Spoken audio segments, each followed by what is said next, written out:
కృపగల దేవుడు మన ప్రభువైన యేసయ్య పరిశుద్ధ నామములో కూడి వచ్చిన మీ అందరికీ నా హృదయపూర్వకమైన వందనాలు తెలియజేస్తున్నాను. కొద్దిసేపు దేవుని మాటలు విందాం. పరిశుద్ధ గ్రంథము నుండి గలతీ పత్రిక 1వ అధ్యాయము 24వ వచనాన్ని చదువుకుందాం.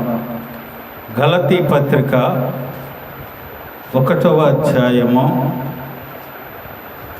24వ వచనం.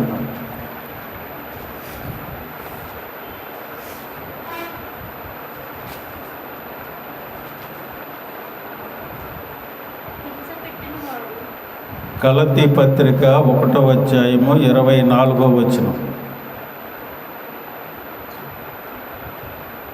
వారు నన్ను బట్టి దేవుని మహిమపరచిరి. అంతేనా? ప్రార్థన చేసుకుందాం. కృపగల దేవ, దయగలిగిన మా ప్రభాని వందనాలు. ఈ చదవబడిన లేఖన భాగాన్ని వివరించే జ్ఞానం నాకు లేదు నాయన.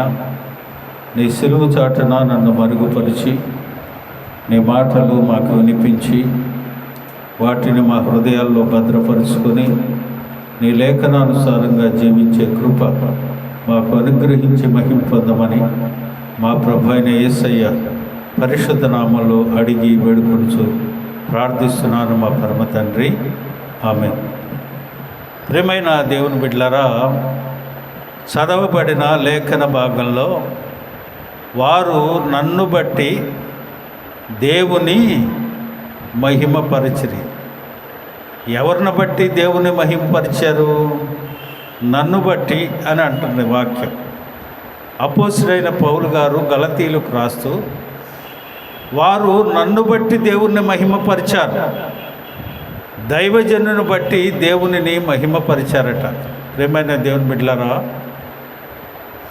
దేవుణ్ణి ఎరిగిన వారుగా, దేవుని బిడ్డగా, రక్షింపబడిన వ్యక్తిగా నిన్ను బట్టి ఇతరులు దేవుణ్ణి మహిమపరిచేటట్లుగా నీవు ఉండాలని ఈ రాత్రికాల సమయం దేవుని వాక్యము సూటిగా తేటగా మనతో మాట్లాడుతూ ఉంది. మనలను బట్టి ఇతరులు దేవుణ్ణి మహిమపరిచేటట్లుగా మనం ఉండాలట. అర్థమవుతుందా? ఎవరిని బట్టి ఎవరిని మహిమపరచాలి? మనల్ని బట్టి దేవుణ్ణి మహిమపరచాలి. ఆ రీతిగా విశ్వాసులు ఉండాలని ఈ ఉదయకాల సమయం, ఈ రాత్రికాల సమయం దేవుడు మనతో మాట్లాడుతూ ఉన్నాడు. చూడండి, ఒక 7 వ్యక్తులను పరిచయం చేసి నేను దేవుని వాక్యాన్ని ముగిస్తాను. మొదటిగా మనం చూసినట్లయితే అబ్రహాముని బట్టి చూడండి, ఆదికాండ గ్రంథము 19వ అధ్యాయము 29వ వచనము. దేవుడు ఆ మైదానపు పట్టణములను పాడు చేసినప్పుడు దేవుడు అబ్రహామును జ్ఞాపకం చేసుకొని లోతు కాపురమున్న పట్టణమును నాశనం చేసినప్పుడు ఆ నాశనం మధ్యలో లోతును నశింపజేయకుండా అతన్ని తప్పించను. హల్లెలూయా. ఎవరిని జ్ఞాపకం చేసుకొని దేవుడు ఎవరిని తప్పించాడు? అబ్రహాముని జ్ఞాపకం చేసుకొని లోతుని తప్పించాడు. ఈరోజు చూడండి, కుటుంబాలలో దేవుని తెలుసుకున్న వ్యక్తులను బట్టి కుటుంబాలలో ఉన్న వ్యక్తులు నాశనం కాకుండా దేవుడు కాపాడాలి అనంటే నిన్ను బట్టి దేవుణ్ణి మహింపరిచేవారు ఉండాలి. నిన్ను బట్టి దేవుడు మహిమ పొందేటట్లుగా ఉండాలి. అబ్రహాముని జ్ఞాపకం చేసుకొని లోతును తప్పించాడు దేవుడు. ప్రియమైన దేవుని బిడ్డలారా, ఈ ఉదయకాల సమయం ఈ రాత్రి దేవుడు మనతో మాట్లాడుతున్న మాట, నిన్ను బట్టి దేవుణ్ణి మహింపరిచేవారు ఉండాలి. నిన్ను జ్ఞాపకం చేసుకొని నీ కుటుంబములలో అపాయం నుంచి, పాప శాపముల నుంచి తప్పించేటట్లుగా దేవుడు నిన్ను జ్ఞాపకం చేసుకోవాలి. అబ్రహామును బట్టి లోతును తప్పించాడు. యాకోబును బట్టి లాబానును ఆశీర్వదించాడు. చూడండి, ఆదికాండ గ్రంథం 30వ అధ్యాయము 27, 30 వచనాలు మనం చూసినట్లయితే, అందుకు లాబాను అతనితో, నీ కటాక్షము నా మీద నున్న ఎడల నా మాట వినుము, నిన్ను బట్టి యెహోవా నన్ను ఆశీర్వదించనని చెప్తున్నాడు. ఎవరిని బట్టి? నిన్ను బట్టి దేవుడు నన్ను ఆశీర్వదించాడు, అందుకనే నేను ఆయన్ని మహింపరుస్తా ఉన్నా. అయ్యా, నేను రాక మునుపు నీకున్నది కొంచెమే, అయితే అది బహుగా అభివృద్ధి పొందెను. నేను పాదము పెట్టిన చోటల్లా దేవుడు నిన్ను ఆశీర్వదించనని యాకోబు లాబానుతో అంటూ ఉన్నాడు. ఇది వరకు నేను రాకముందు నీకు కొంచెమే, నేను వచ్చిన తర్వాత దేవుడు నేను అడుగు పెట్టిన ప్రతి స్థలములో నిన్ను ఆశీర్వదించాడు. అందుకు దేవుని మహిమపరుస్తున్నాను. హల్లెలూయా. ప్రియమైన దేవుని బిడ్డలారా, ఒకటి గుర్తుపెట్టుకోండి, దేవుని బిడ్డలు ఏ స్థలంలోనికి వెళితే ఆ స్థలం దీవించబడాలి. దేవుని బిడ్డలు నిన్ను బట్టి, నీ ప్రవర్తనను బట్టి, నీ నడవడికను బట్టి, నీ తీరును బట్టి దేవుణ్ణి మహింపరిచేటట్లుగా ఉండాలి. అందుకని దేవుని వాక్యం అంటే, వారు నన్ను బట్టి దేవుణ్ణి మహింపరిచారు. నిన్ను బట్టి దేవుణ్ణి మహింపరిచేవారు ఉన్నారా? నీ కుటుంబాలలో నీ భర్తలే మాటినరు, మీ కుటుంబాలలో మీ పిల్లలే దేవుని మహింపరచరు. తల్లి ప్రార్థనకి సమయానికి వస్తే అది తెలుసుకొని పిల్లలు దేవుని మహింపరుస్తారు. అమ్మో 7 అయింది, ప్రార్థనకి వెళ్ళాలి. నా తల్లి 7 గంటలంటే ఏ పని మానుకున్నైనా సరే దేవుని సన్నిధికి వస్తుంది అనేటట్టుగా ఉండాలి. దేవుని మహింపరచమంటే నువ్వు ప్రార్థనకు వస్తాం కాదు, నిన్ను బట్టి దేవుని మహింపరిచే కుటుంబంలో ఉండాలి. ఈ టెన్షన్ టైం అని అంటే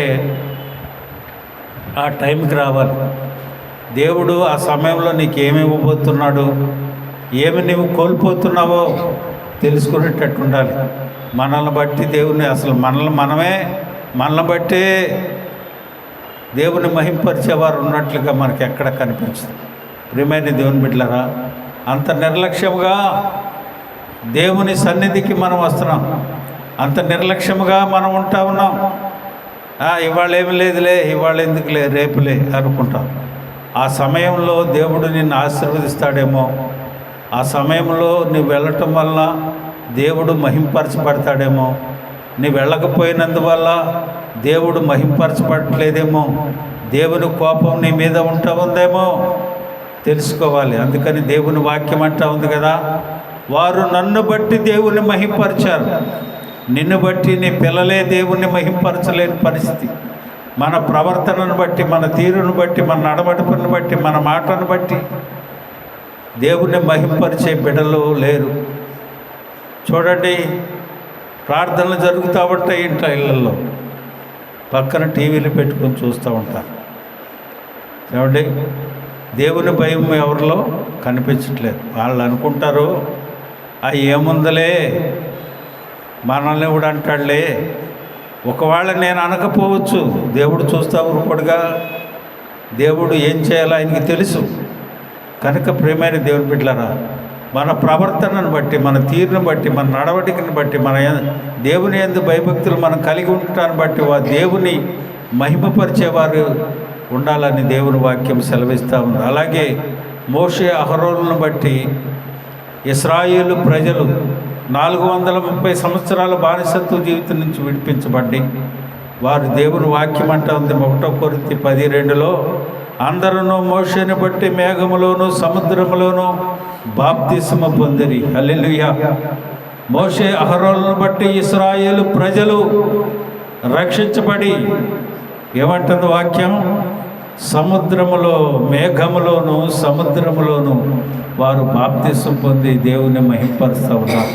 ప్రియమైన దేవుని బిడ్డలారా, ఈరోజు అబ్రహామును బట్టి లోతు దీవించబడ్డాడు, యాకోబును బట్టి లాబాను దీవించబడ్డాడు, మోషే అహరోనును బట్టి ఇశ్రాయేలు ప్రజలు రక్షించబడ్డారు, దేవుణ్ణి మహింపరుస్తూ ఉన్నారు. అంతేకాదు దావీదును బట్టి ఇశ్రాయేలు ప్రజలు దేవుణ్ణి మహింపరుస్తూ ఉన్నారు. గొల్యాతు 40 దినాల నుంచి సవాల్ చేస్తూ ఇశ్రాయేలు ప్రజల మీద నన్ను గెలవండి అని సవాల్ చేస్తూ ఉన్నాడు.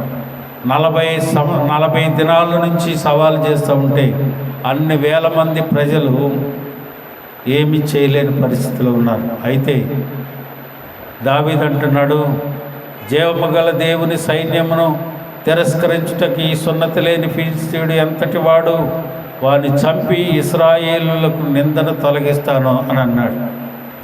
ఏటితో ఒక రాళ్ళు తీసుకొని ఒక రాయితో ఒడిసెల్లో పెట్టి కొట్టాడు, చనిపోయాడు, తలనరికి తీసుకువెళ్ళాడు. ఇశ్రాయేలు ప్రజలందరూ దేవుని మహింపరుస్తూ ఉన్నారు. హల్లెలూయా. ప్రియమైన దేవుని బిడ్డలారా, నీవు ఏం చేస్తా ఉన్నావు? నిన్ను బట్టి దేవుడు మహిమ పొందుతున్నాడా? నిన్ను బట్టి దేవుడు మహింపరచబడతా ఉన్నాడా?